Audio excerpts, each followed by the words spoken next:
Hola a todos, bienvenidos una vez más al canal. Si te gustan las historias intensas, los secretos familiares y esos giros que lo cambian todo, deja tu like, suscríbete y cuéntame en los comentarios desde qué ciudad nos escuchas. Me llamo Daniel Rivas, tengo 41 años, y durante mucho tiempo pensé que mi vida era sencilla, incluso predecible. Tenía un pequeño taller de carpintería junto al garaje, fabricaba muebles a medida para clientes de toda la zona, aunque no era una vida lujosa, alcanzaba para mantener nuestro hogar, pagar las facturas y darle estabilidad a mi esposa, Verónica, y a nuestra hija de 16 años, Alba. Todo eso dejó de existir un martes por la tarde, exactamente a las 3:12, cuando abrí en mi portátil la grabación de una de las cámaras de seguridad de la casa y vi a mi mujer acostándose con otro hombre en nuestra cama mientras yo estaba al otro lado de la ciudad instalando una biblioteca empotrada en la casa de un abogado. No fue una sospecha, ni una corazonada, ni un rumor. Fue una imagen limpia, directa, imposible de negar. Ella riéndose. Él besándole el cuello. Los dos moviéndose por la habitación como si aquel cuarto no guardara 15 años de matrimonio, noches de fiebre de nuestra hija, discusiones, reconciliaciones y promesas que yo había creído sagradas. Me quedé inmóvil frente a la pantalla, con las manos heladas, hasta que la voz de Alba me sacó del trance. Me dijo que tenía cara de haber visto un fantasma. Cerré el portátil de golpe y le mentí. Le dije que era estrés, trabajo, un encargo complicado. Ella frunció el ceño, me preguntó por qué estaba tan raro y luego me explicó que habían cancelado su entrenamiento, que tenía hambre y que mamá le había escrito diciendo que volvería tarde por una supuesta reunión de personal en la empresa. Recuerdo haber abierto la nevera como un autómata, sacando pan, pavo y queso, intentando concentrarme en algo tan absurdamente normal como preparar un sándwich mientras por dentro me estaba derrumbando. 3 semanas antes yo había instalado las cámaras porque la vecina de enfrente, doña Elvira, una jubilada que no perdía detalle de nada de lo que pasaba en la calle, me comentó varias veces que veía movimiento extraño en la casa al mediodía. Pensé en un posible intento de robo. Resultó que el único saqueo que estaba ocurriendo era el de mi matrimonio. Mientras untaba mostaza en el pan, Alba me dijo que estaba poniendo demasiada. Bajé la vista y vi que tenía la botella apretada entre los dedos como si quisiera romperla. Cuando ella subió a hacer sus deberes, volví al taller, abrí otra vez el vídeo y reconocí enseguida al tipo. Era Esteban Llorente, compañero de oficina de Verónica. Lo había visto antes en comidas de empresa y celebraciones navideñas. Alto, impecable, sonrisa de anuncio, perfume caro. Esa clase de hombre que mira por encima del hombro a cualquiera que se gane la vida trabajando con las manos. Para él, yo era el marido rústico, el carpintero lleno de serrín. Me senté en la banqueta del taller y empecé a pensar. Yo sé construir cosas, pero también sé desmontarlas y dejar al descubierto la estructura que otros intentan ocultar. Aquella noche no iba a romper huesos. Iba a desmontar, con paciencia y precisión, la vida falsa que Verónica había levantado a mis espaldas. Lo primero que hice fue llamar a mi amigo Tomás, dueño del bar El Ancla, un sitio del centro donde siempre acaba sabiéndose todo. Le pedí un favor grande, si alguien preguntaba por mí esa noche, yo había estado allí desde las 6 hasta el cierre. Hubo un silencio incómodo. Luego me preguntó en qué clase de problema me estaba metiendo. Le dije la verdad a medias, que había descubierto a mi mujer engañándome y que necesitaba cubrirme por lo que pensaba hacer después. Me juró que me respaldaría, pero me pidió que no cometiera una locura. Le respondí que no pensaba matar a nadie. Solo quería asegurarme de que la verdad dejara de seguir escondida. Después llamé a los padres de Verónica, Amalia y Ernesto Salas.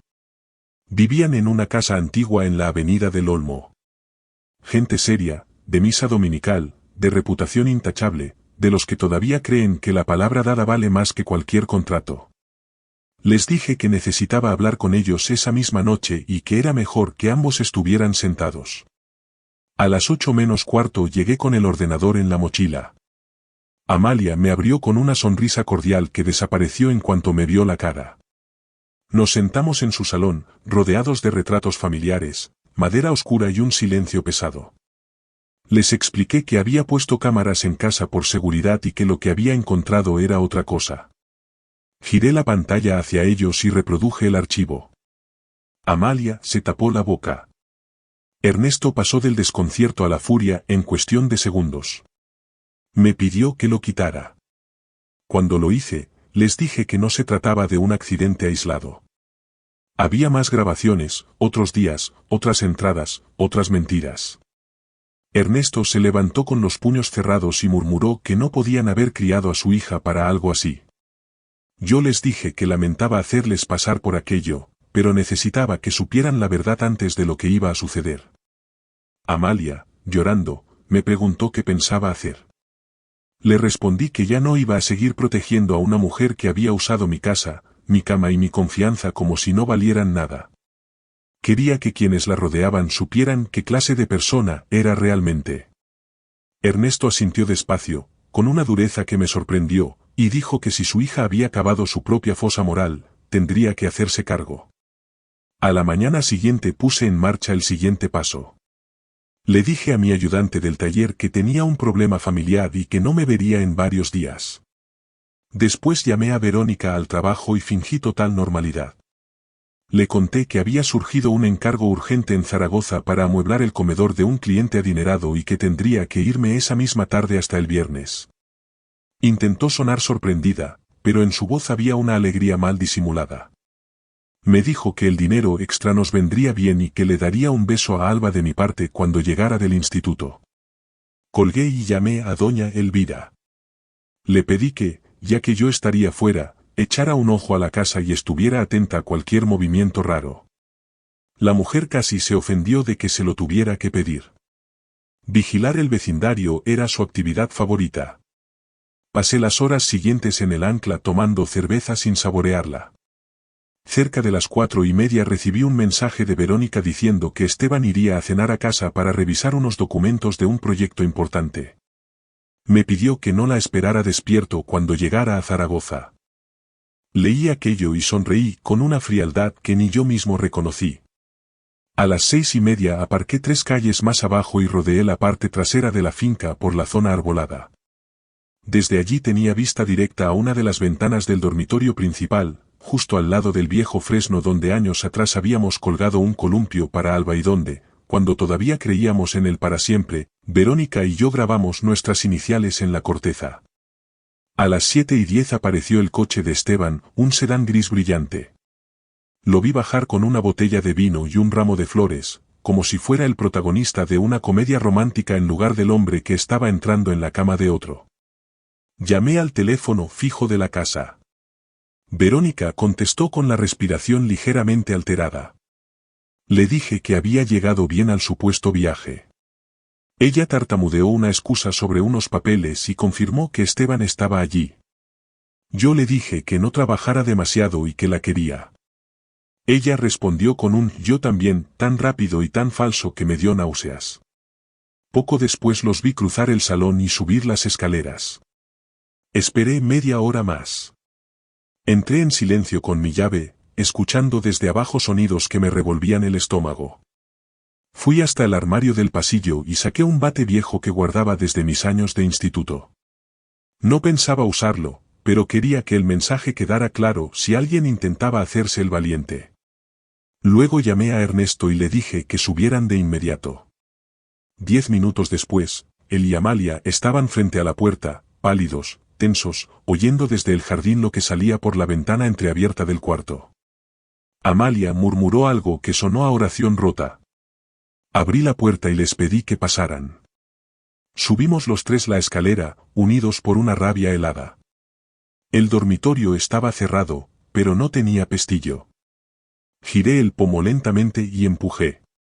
Tardaron unos segundos en darse cuenta de que no estaban solos. Esteban llevaba puesta una de mis batas, la azul marino que Verónica me había regalado una Navidad. Ella no llevaba más que el collar de perlas que había heredado de su abuela. Me apoyé en el marco de la puerta y dije, con toda la calma que pude reunir, que aquel proyecto de oficina parecía mucho más práctico de lo que yo imaginaba. Verónica gritó y tiró de la sábana. Esteban pegó un salto ridículo, tropezó y se golpeó contra la cómoda, haciendo caer al suelo varios relojes y cajas. Me preguntó qué hacía allí, que se suponía que yo estaba fuera. Le dije que había traído invitados. Entonces vieron a Amalia y a Ernesto. La cara de su madre era puro asco. La de su padre, una mezcla de humillación y rabia. Verónica intentó balbucear algo, pero Ernesto la cortó con una voz que casi no le conocía. Dijo que había venido a comprobar en qué clase de mujer se había convertido su hija. Esteban, mientras trataba de subirse los pantalones a toda prisa, soltó la frase más estúpida de la noche, que aquello no era lo que parecía. Ernesto lo miró con un desprecio enorme y respondió que se parecía exactamente a un hombre acostándose con una mujer casada en la cama de su marido mientras llevaba su ropa. Verónica dijo que podía explicarlo. Le respondí que adelante, que me moría de curiosidad por escuchar la versión en la que todo aquello era un malentendido. Abrió la boca, la cerró y rompió a llorar. No eran lágrimas de arrepentimiento. Eran lágrimas de pánico. Amalia habló entonces, en voz baja, pero cada palabra cayó como una piedra. Dijo que le daba vergüenza verla así, en esa casa, en ese cuarto, en la misma cama donde se había concebido a su hija. Esteban quiso hacerse el razonable, el conciliador. Dijo que debíamos hablarlo con calma. Yo me reí. Le dije que los adultos no mienten durante meses, no se meten a escondidas en la casa de otro y no usan horas de oficina para convertir una aventura en rutina. Verónica me suplicó hablar en privado. Le contesté que la privacidad nos había traído exactamente hasta ese punto y que desde ahora todo sería a plena luz. Esteban intentó irse y le cerré el paso. Cogí el bate y le señalé una butaca junto a la cama. Le dije que se sentara. Lo hizo de inmediato. Entonces les expliqué cómo iban a ser las cosas. Primero, iban a contar delante de los padres de Verónica cuánto tiempo llevaba aquello. Ella miró al suelo, después de varios segundos, susurró que 6 meses. Repetí la cifra en voz alta. 6 meses de reuniones inventadas, cenas de trabajo, cursos, retrasos y mentiras diarias. Esteban intentó soltar el típico discurso vacío sobre la conexión emocional, la presión laboral y que las cosas simplemente habían pasado. Lo mandé callar. Le dije que no adornara con palabras elegantes lo que no era más que una traición vulgar. Ernesto obligó a Verónica a mirarlo a los ojos y le preguntó qué había pasado con la educación, la lealtad y el respeto que le habían enseñado. Ella dijo que se sentía atrapada, aburrida, que su vida se había vuelto gris y que Esteban la hacía sentirse viva. Repetí esa palabra, viva, con una risa amarga. Entonces les revelé que las cámaras lo habían grabado todo durante semanas. Besos, caricias, entradas, salidas, conversaciones, fechas y horas. Esteban perdió el color. Verónica dijo que yo no podía usar esas grabaciones. Le contesté que era mi casa, mi sistema de seguridad y que podía enseñarle la verdad a quien yo considerara necesario. Fue ahí cuando cambió el tono. Ella dejó de justificarse y empezó a implorar. Me habló de Alba. Me pidió que pensara en nuestra hija. Le respondí que precisamente por ella no estaba dispuesto a seguir fingiendo. Que Alba merecía algo mejor que una madre que mentía, metía a su amante en nuestro hogar y luego pretendía seguir jugando a la familia perfecta. Esteban protestó, como si el hecho de haber compartido barbacoas y fiestas con nosotros lo convirtiera en menos culpable. Le dije que eso no lo hacía menos intruso, sino mucho peor. Amalia le preguntó a su hija cómo había sido capaz de hacerle eso a su familia. Verónica, acorralada, trató de atacarme. Dijo que yo solo trabajaba, que siempre estaba cansado, lleno de polvo, que nunca quería salir ni hacer nada emocionante. Le respondí que, al parecer, había decidido resolver ese problema buscando emoción entre las piernas de su compañero de oficina. Ernesto decidió que ya había escuchado suficiente y se dispuso a marcharse con su esposa, pero antes saqué el teléfono y le enseñé a Esteban varias fotos de su coche aparcado frente a casa en distintos días, con fecha, hora y matrícula visible. Le dije que llevaba semanas documentándolo todo. Que pronto lo sabría su novia, lo sabría su empresa y lo sabría cualquiera que todavía creyera que era un hombre decente. Me llamó desgraciado. Le respondí que el desgraciado no era yo, sino el tipo que llevaba medio año acostándose con la mujer de otro. Verónica, envuelta en la sábana, me gritó que si quería divorcio lo tendría, pero que no pensaba dejarme destruir su vida. Me reí en su cara. Le dije que su vida la había destruido ella misma en el instante en que metió a ese hombre en nuestra cama. Me amenazó con jueces, abogados y denuncias. Yo seguía tranquilo. Sabía que los hechos valían más que sus amenazas. Esteban se levantó para irse de una vez. Me aparté y lo dejé pasar, pero le sugerí que antes de conducir revisara el coche. Bajó furioso. Un minuto después empezó a gritar desde la entrada. Verónica corrió a la ventana y soltó un jadeo. Yo había pintado en el parabrisas, con aerosol rojo, una frase corta y suficiente: rompehogares. No le había roto cristales. No le había pinchado ruedas. Solo quise asegurarme de que el trayecto de vuelta no fuera precisamente cómodo. Sus padres se fueron sin mirar a su hija. Ernesto le dijo que no los buscara hasta encontrar una forma digna de pedir perdón por aquella vergüenza. Cuando nos quedamos solos, Verónica tenía en los ojos una mezcla de odio y miedo. Me dijo que pensaba arruinarme en el divorcio, quedarse con la mitad de todo y hundir mi taller. Le respondí que mucha suerte con eso, porque yo no solo tenía pruebas, sino pruebas imposibles de discutir. Después salí de la casa y conduje directo a El Ancla. Tomás me esperaba con una cerveza y esa expresión de quien sabe que algo grave ya ocurrió. Le resumí lo sucedido y luego le pedí otro favor, que dejara caer la historia con naturalidad, sin forzar nada, como nacen siempre los rumores en un bar de barrio. Sonrió y dijo que sabía fingir accidentes mejor que nadie. No pasó mucho tiempo antes de que mi teléfono empezara a llenarse de mensajes. Uno de doña Elvira, diciendo que había visto salir al muchacho del coche gris con mucha prisa y preguntando si estaba todo bien. Le respondí que ya sí. Otro de Esteban, amenazándome por el coche. Le dije que me enviara la factura de la limpieza, que quizá la enmarcaba. El tercero era de Verónica. Decía que teníamos que hablar. Lo ignoré. El cuarto me heló. Era de Alba. Me decía que mamá llevaba 2 horas encerrada en el dormitorio, que había pintura roja en la entrada y que quería saber dónde estaba yo. La llamé de inmediato. Me preguntó qué estaba pasando con esa voz que todavía sonaba a niña cuando tenía miedo. Le dije que iba de camino y que necesitábamos hablar. Cuando entré en casa, ella estaba sentada en el salón, inquieta. Verónica no apareció. Me senté a su lado y fui directo. Le dije que su madre y yo íbamos a divorciarnos. Su cara se vino abajo. Me preguntó por qué había hecho yo. Le dije que yo no había hecho nada, que su madre había estado viendo a otro hombre durante meses. Alba tardó unos segundos en entender la frase. Después me preguntó si estaba seguro. Le dije que sí, que tenía pruebas. Quiso saber quién era. Le respondí que era alguien del trabajo de su madre, un hombre al que ya había visto antes en reuniones y cenas de empresa. Cuando le di el nombre, se quedó en silencio, apretando los labios. Luego dijo que la odiaba. Le pedí que no hablara así, que seguía siendo su madre. Ella explotó. Dijo que las madres no destruyen a su familia por aburrimiento, que las madres no mienten durante 6 meses, que las madres no meten a otro hombre en la casa mientras su hija está en clase y su esposo trabajando. En ese momento Verónica apareció arriba de la escalera, con los ojos hinchados, y pidió hablar con Alba. Mi hija la rechazó al instante.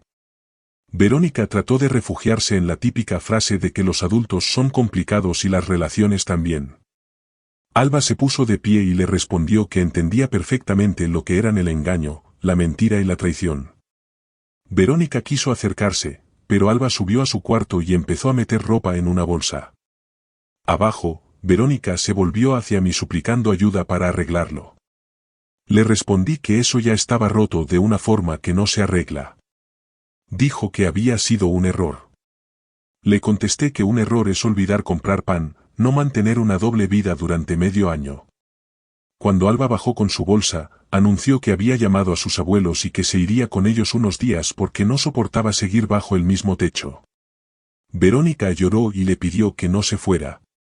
Alba dijo algo que todavía me persigue, que ya no éramos una familia porque su madre se había encargado de romperla. Poco después vino Amalia a recogerla. Ni siquiera miró a Verónica. Cuando la puerta se cerró, la casa quedó vacía de una forma insoportable. Entonces le dije a Verónica que hiciera una maleta y se fuera. Protestó diciendo que aquella seguía siendo su casa. Le respondí que no por mucho tiempo, que al día siguiente hablaría con mi abogado y comenzaría el proceso. Me insultó, pero subió igual. Mientras hacía la maleta, llamé al abogado, Julián Paredes, le dejé un mensaje detallado y le pedí una cita urgente. Cuando Verónica bajó con la maleta, le pregunté a dónde pensaba ir. Me dijo que quizá al piso de Esteban. Le dije que era lógico, que se merecían. Antes de marcharse me dijo que lo sentía.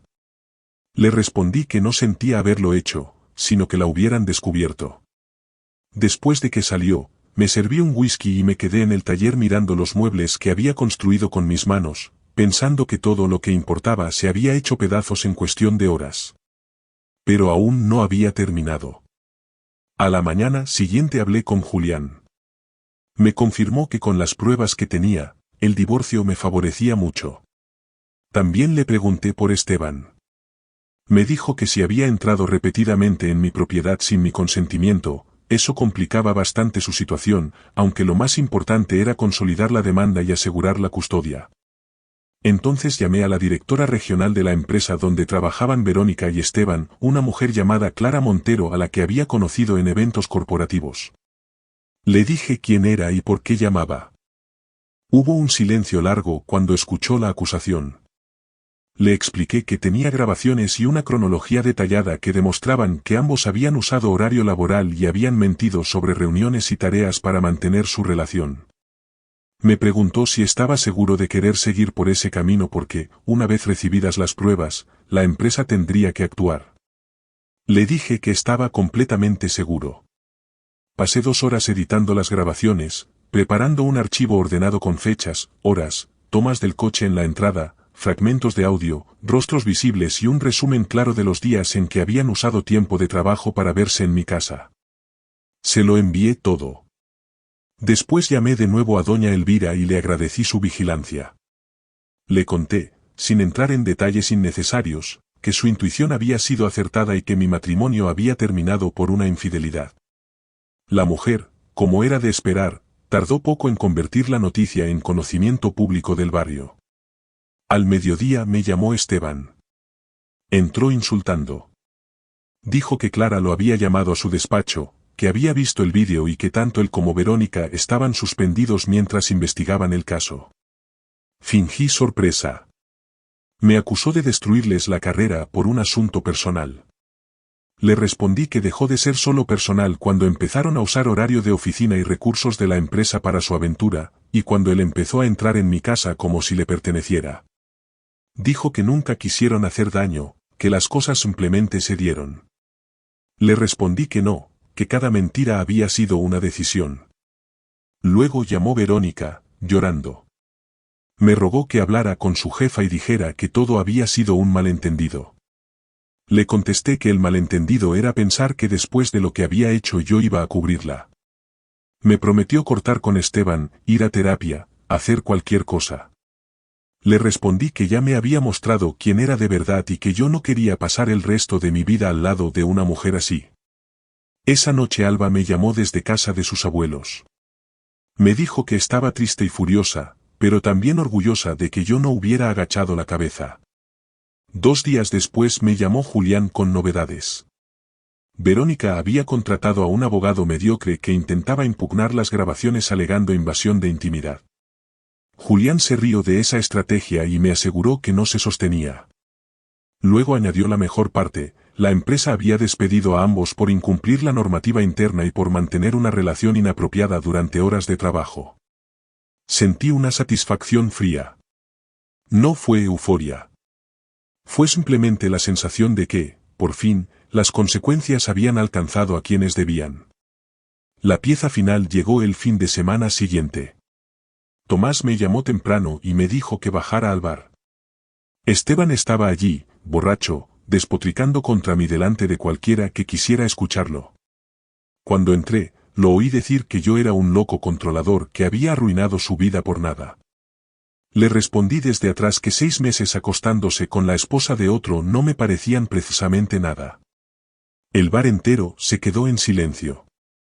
Esteban se giró tambaleándose y empezó a culparme de su despido, de que su novia lo hubiera dejado, de que ya no pudiera pagar el alquiler.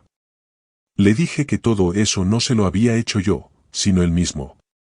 Entonces cometió el error de decir en voz alta que Verónica se había ido con él porque yo era aburrido en la cama, en la vida y en todo.